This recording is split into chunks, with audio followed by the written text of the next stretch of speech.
एक बहुत ही गजब की प्रोग्रेस हुई है जनता सरकार मोर्चा के कर्ज मुक्ति अभियान को लेकर के।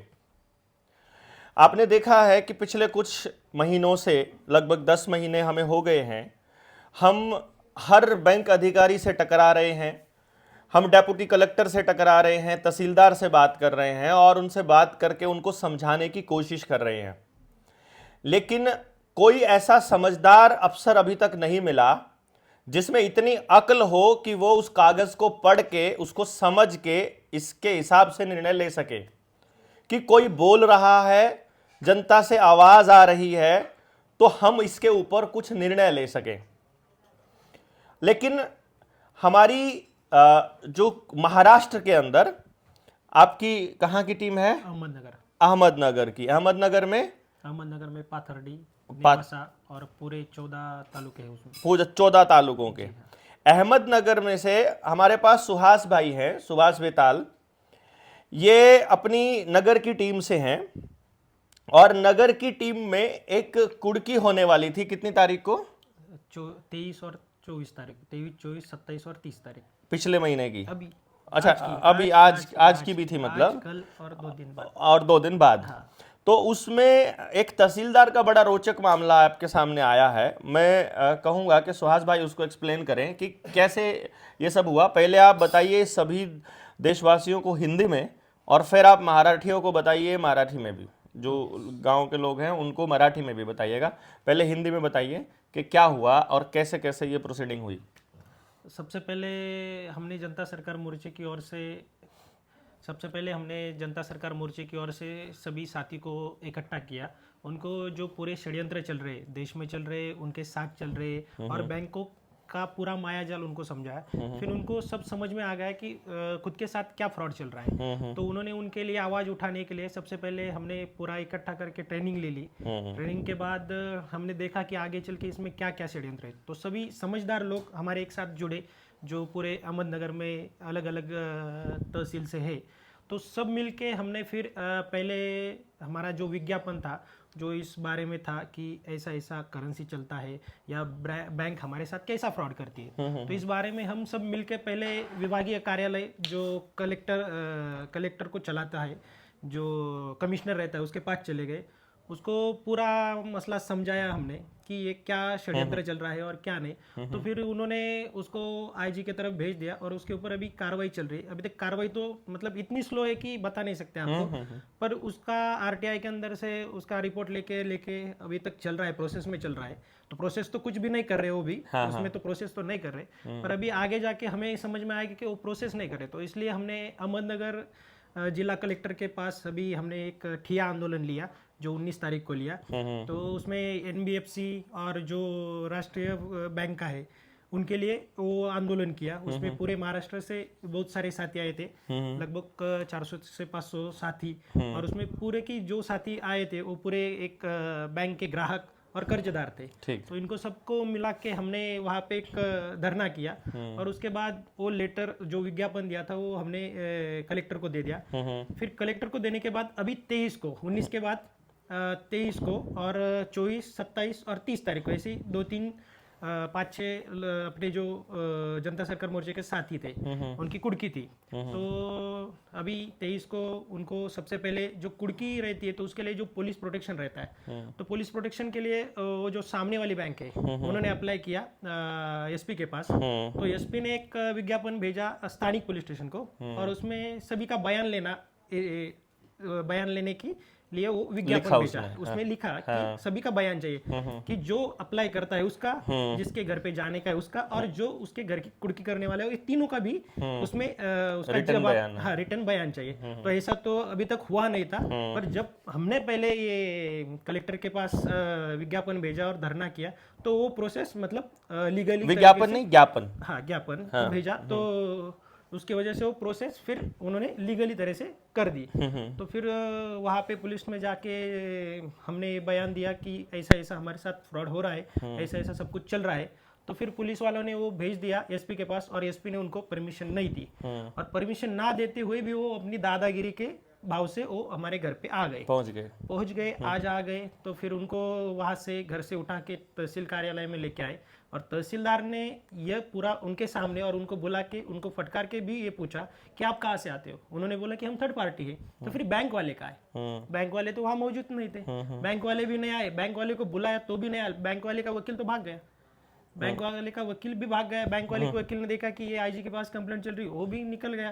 फिर जो तहसीलदार है वो तहसीलदार ने बोला कि अभी जो यहाँ से जो भी कुड़कियां होंगी वो तो अभी मैं पूरी तरह के स्थगिति देता हूँ।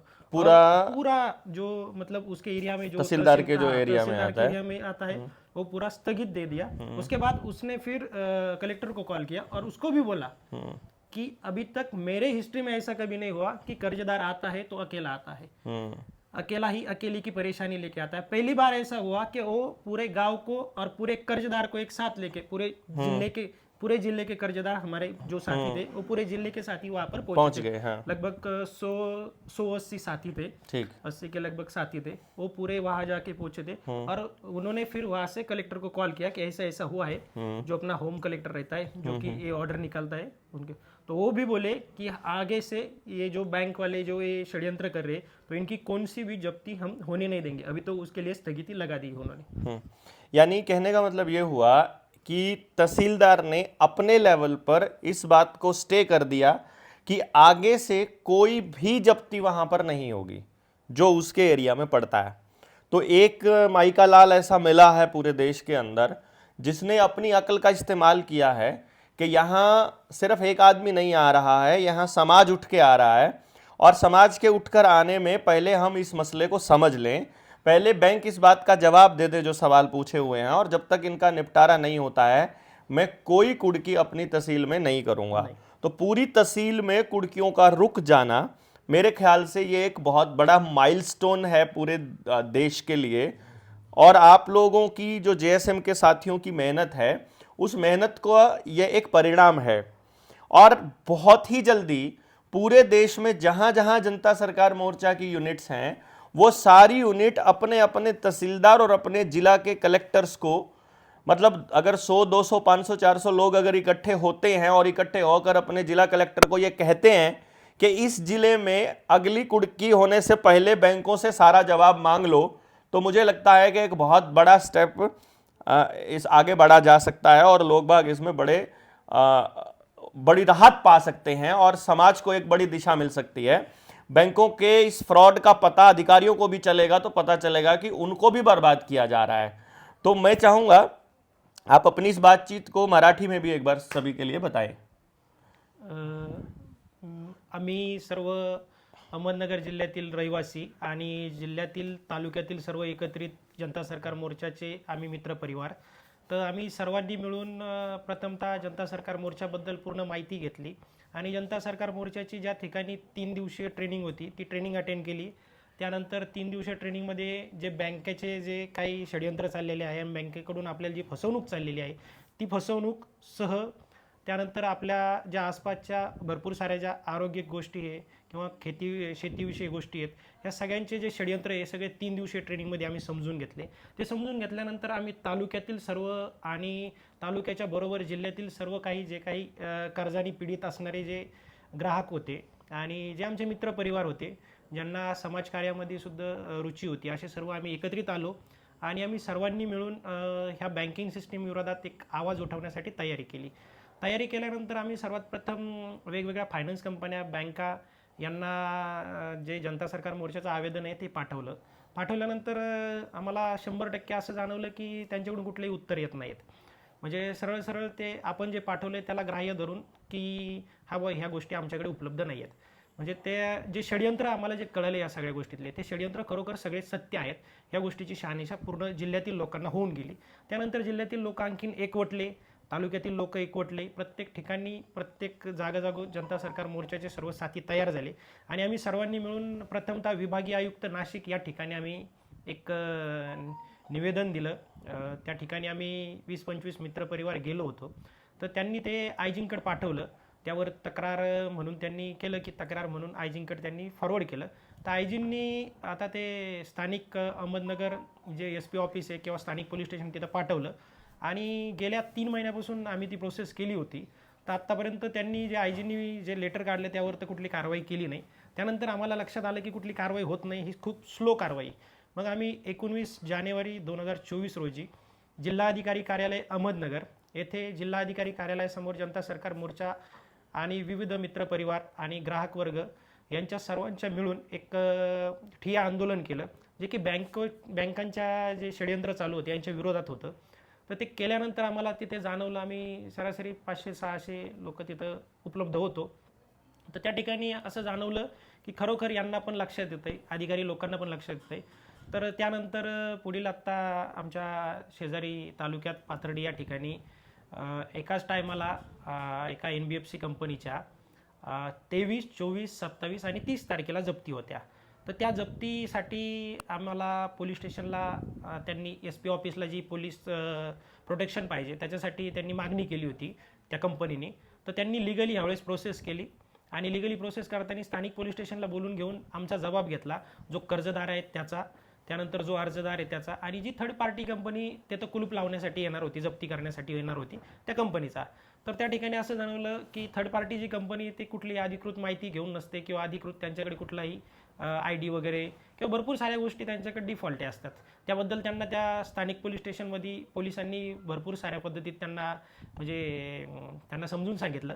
त्यानंतर विविध सगळ्या गोष्टी लक्षात आल्यानंतर आम्ही 23 तारखेपर्यंत वाट बघितली आणि आज 23 तारखेला आम्ही सर्व गोष्टी बघितल्यानंतर ते पोलीस प्रोटेक्शन न मिळाल्यानंतर ते स्वतः त्यांची दादागिरीच्या भाषेने, ते तर दादागिरी ऑलरेडी आपल्यावर करतातच, जे कर्जदार आहे त्याच्यावर, तर आपल्यावर दमदाटी व दादागिरी करत ते घरी पोहोचले. घरी पोहोचल्यानंतर आम्ही त्यांना प्रश्न विचारले जे रेग्युलर असतात तेच, आणि आम्ही त्यांना जे आवेदन पाठवलं त्या आवेदनासंबंधित आम्ही त्यांना प्रश्न विचारणा केली. तर त्यांच्याकडे कुठलेही उत्तरं नव्हते. त्यांनी ते पूर्ण उत्तरं फिरवाफिरवीचे केले की तो बँकेचा प्रश्न आहे, आम्ही थर्ड पार्टी कंपनी आहे. आणि मग त्यांना विचारलं आम्ही की तुम्ही प्रायव्हेट आहात, हे आहात. मग त्यांच्यासोबत आमची सर्व तिथं खूप सारी मुठभेड झाली, चर्चा झाली. चर्चा झाल्यानंतर आम्ही मग तो सगळा विषय घेऊन तहसीलदार पाथर्डी तहसीलदार यांच्याकडे घेऊन बसलो. तर तहसीलदार यांनी त्यावर पूर्ण विचारविनिमय केला, बघितलं, आणि त्यांना ह्या सगळ्या गोष्टीमध्ये कर्जदारांची बाजू, जनता सरकार मोर्चाची बाजू एकदम सक्षम आणि भक्कम वाटली. त्यामुळं त्यांनी तालुक्यातील पूर्णपणे जप्ती तुर्तास बंद केल्या. तसेच त्यांनी त्या ठिकाणावर जे अहमदनगर जिल्ह्याचे गृह विभागाचे जिल्हाधिकारी यांना कॉल करून त्या ज्या गोष्टी आहेत त्या गोष्टींविषयी माहिती दिली, आणि माहिती दिल्यानंतर ज्या पुढील जप्त्या आहेत त्या तालुक्यातील पूर्ण जप्त्या त्यांनी आता थांबवलेल्या आहेत. अशा प्रकारे जनता सरकार मोर्चाची इथं जीत झालेली आहे. मतलब ये हुआ कि आप अब अपने ज़िले में इस बात को प्रचारित भी कीजिए, अपने लोगों को भी बताइए कि भाई आपको डरने की ज़रूरत नहीं है, धीरे धीरे सभी को अकल आएगी।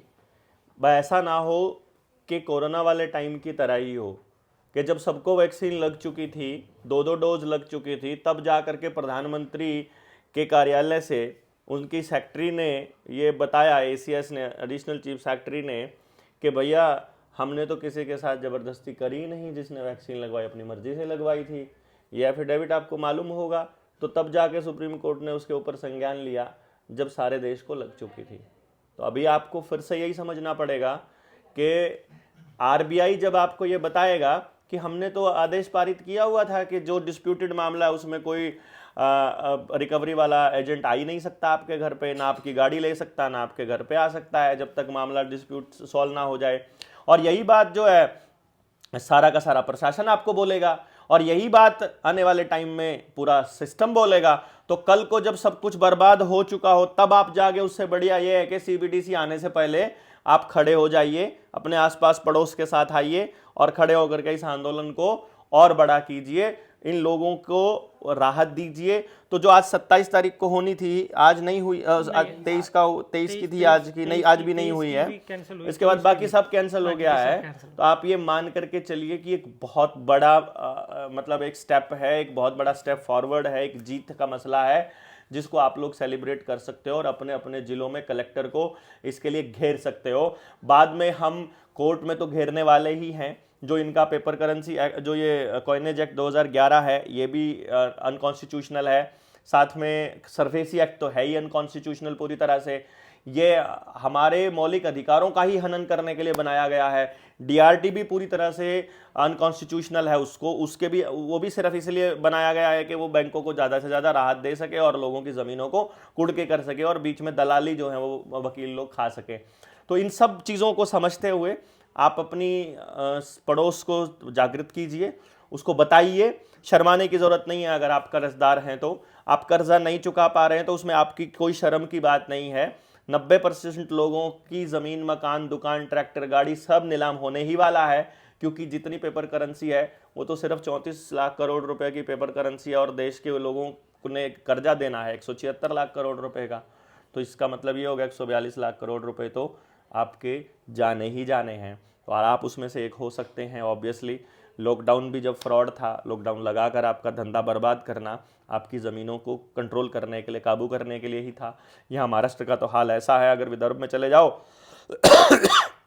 ज़मीन का रेट है 15 लाख रुपए, 20 लाख रुपए एकड़, और वहाँ 70,000 रुपये में वो आपकी ज़मीन को नीलाम कर रहा है बैंक केसीसी के नाम पर। यही काम आपके साथ हो रहा है। आपको थोड़ा सा 1 एकड़ पर 2 लाख 3 लाख दे देते हैं, लेकिन आपकी ज़मीनों के रेट तो 30-30, 40-40 लाख रुपए का रेट है, और थोड़ी से पैसों के लिए आपकी ज़मीन को भी नीलाम करने के लिए चल रहे हैं। तो आपके मतलब 40 लाख रुपए का लोन लिया था, चुकता करते समय 30 लाख आपने चुकता भी कर दिया है, अभी भी 40 लाख देना पड़ा है। ये सबके साथ हो रहा है, इट्स नॉट ओनली यू। तो ज़्यादा से ज़्यादा लोगों को जगाइए, बताइए कि हम कर्जदार हैं, हम बैंकों के फ्रॉड के शिकार हैं, और जितना ज़्यादा बोलेंगे, चोरों को आवाज़ करने वाले लोगों से डर लगता है। ये सरकार बोलने वालों से डरती है, बैंक वाले बोलने वालों से डरते हैं, इसलिए चुपचाप आकर बैकडोर से सेटलमेंट भी कर जाते हैं। लेकिन जनता सरकार मोर्चा के पास इतने लोगों का प्रोफाइल है कि आप सबके साथ सेटलमेंट भी करते रहोगे ना, तो भी नए लोग आते चले जाएंगे। तो इतनी बड़ी संख्या में आप जुड़िए, ज़्यादा से ज़्यादा लोगों को जोड़िए। बहुत जल्दी संपूर्ण व्यवस्था परिवर्तन अभियान, जल जंगल ज़मीन की लड़ाई, और शिक्षा, स्वास्थ्य, न्याय, राजनीति से पूंजीवाद को निकालना, और सबसे बड़ी बात, जनता सरकार मोर्चा बहुत जल्दी हसदेव के लिए यात्रा निकालने वाला है हरियाणा से छत्तीसगढ़।